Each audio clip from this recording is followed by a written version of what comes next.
Hi, it's Melanie Goodhue from Pulse Wealth Management, and today I have the pleasure of being joined by Brittany Singh. Welcome, Brittany. Hi, Melanie. Thank you so much for having me. My pleasure. Now, for our audience, Brittany is a wills and real estate lawyer. And I'm having Brittany come in here because I meet with a lot of clients and I get a lot of the same questions. So she's going to help us answer some of those burning questions because I think if a lot of people are asking me, then maybe it's on your mind too. So we're going to do three little videos. So this will be one of three. Make sure to tune into the other two. This one, we're going to be talking about wills. So, what are they? Why do even single people without children need one? What is a survivorship application? And what is the average cost or cost range of wills? So, let's jump right in. Brittany, wills. What is a will? A will is a very important legal document. I always recommend everyone to have a will. It protects your assets. If you have an asset, you should have a will. It really describes for your executor or your family members how you want your estate to be distributed. You can put in any last wishes for funerals, personal property. So, you may not always talk about these things with your family and friends. So it's important to have a will to clearly outline what it is you want to happen with those assets and even personal wishes like your funeral, cremation, organ donation. And I draft wills and powers of attorney at my office. For clients, it's important even for single people because people have different kinds of relationship statuses. You can be legally married, which does entitle you to some things, but say you're common law, for example, you're just dating someone, they mean a lot to you, and you want them to inherit your assets or certain things, you definitely need a will. You need to specify exactly that person. You can put your relationship to that person, which gives validity to your relationship. So even for single people, it's very important to have a will for those important things. If you have children, very important to have a will.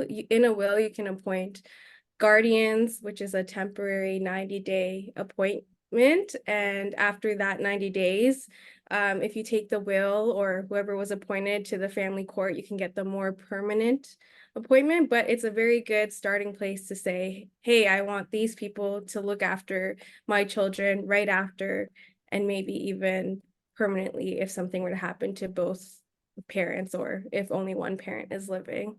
So Right. Yeah. No, that makes sense. And I always say to people who come to me with children, and when I ask the question when we're doing the financial security pillar of planning, do you have wills and powers of attorney? And then are they up to date? And if they have children, I would say, you better get that yesterday because the most valuable thing in there for people who have children is the ability to name that person who will be taking care of their children because otherwise it's just left up to the courts to decide. And that may or may not be someone that you want looking after your children. And it may not be who they want to be looking after them. So that's really important. And I like that you touched on, even for single people, right? Especially without that marital status, you don't want any gray area about where you want your assets to go on death. And a will solves all of that, right?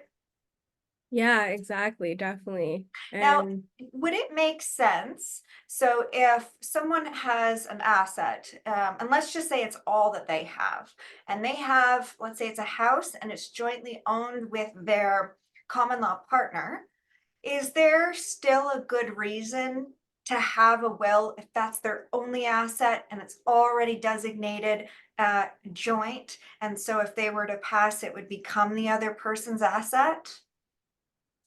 yeah, I would say so still because when I draft the wills, I also think about the situation, say that both people are not living. So if both people are not living, it's not very clear who that asset could pass to. I mean, if you have children and the other person was a spouse, it is kind of clear, but it really outlines what would happen in the situation that the other person that is a joint tenant isn't alive either. Right, exactly.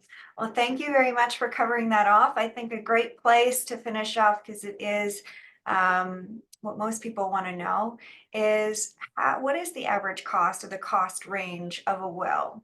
Having that done through a lawyer, not like a DIY kit through Staples. Yeah, no, definitely. Well, at my office, we charge around $400 to $600 plus tax to get your will and powers of attorney done. For an individual, it's cheaper. It can range from 400 to 450 plus tax. And then for a couple doing mirror wills, so where everything is basically the same, it's 600 plus tax. And we also keep the wills at our office, so that's all included.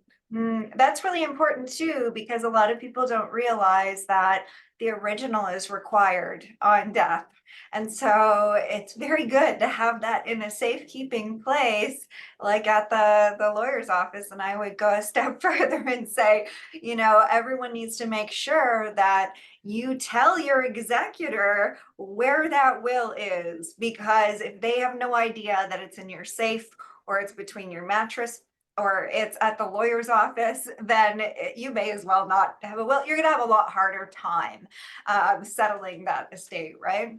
Yeah, no, definitely. And it's exactly like you said, it is like you don't have a will if you can't find the original. Exactly. So very, very important.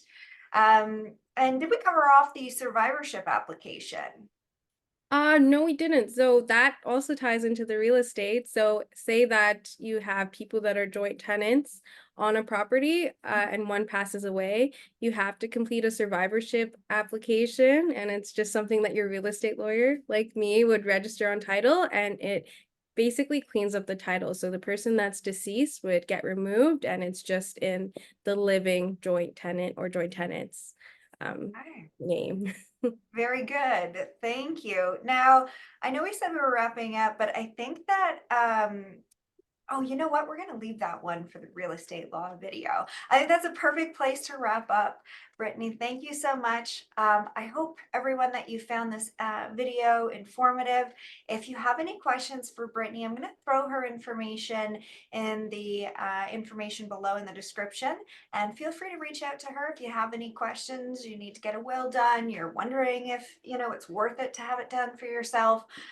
Or maybe you just need an update. Brittany is always available, so feel free to reach out for her.